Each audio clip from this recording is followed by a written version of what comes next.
got a key to the city here in Green Bay.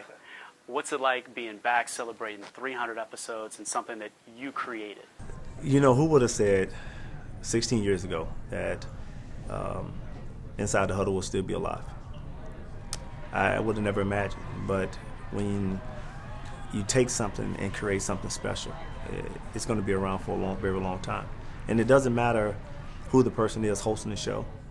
It's all about who built the show and what type of person that person was, and hoping that coming down the road, everyone else can understand what that person's done and how the legacy and the tradition stays.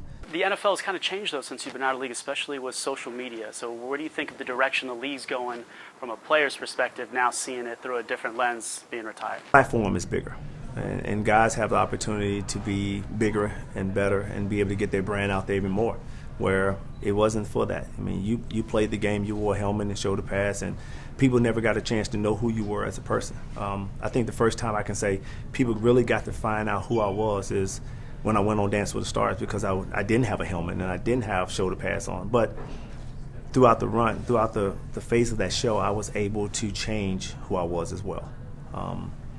You become a better person being on that show, but then also having the opportunity to do some things and coming back to Green Bay and showing me the love that they gave me. Because I didn't think I was going to have the love from that show. You know, it's Hollywood, but Packer Nation followed me there, and I was able to bring all that back.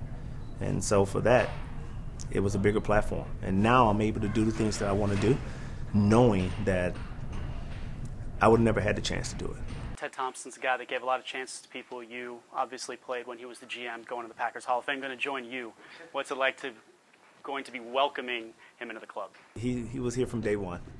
And I remember the day I got drafted, he said, you know, my agent asked the question, we're gonna bring Donald in as a free agent. He said, well, you better go ahead and draft him because somebody else just called for him. And they took the chance and took the chance on me. And he was one of those guys. I call him the ghost because he had the best poker face in the world.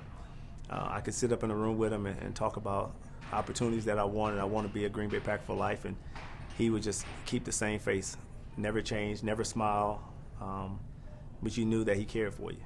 And he deserves to go into the Packers Hall of Fame.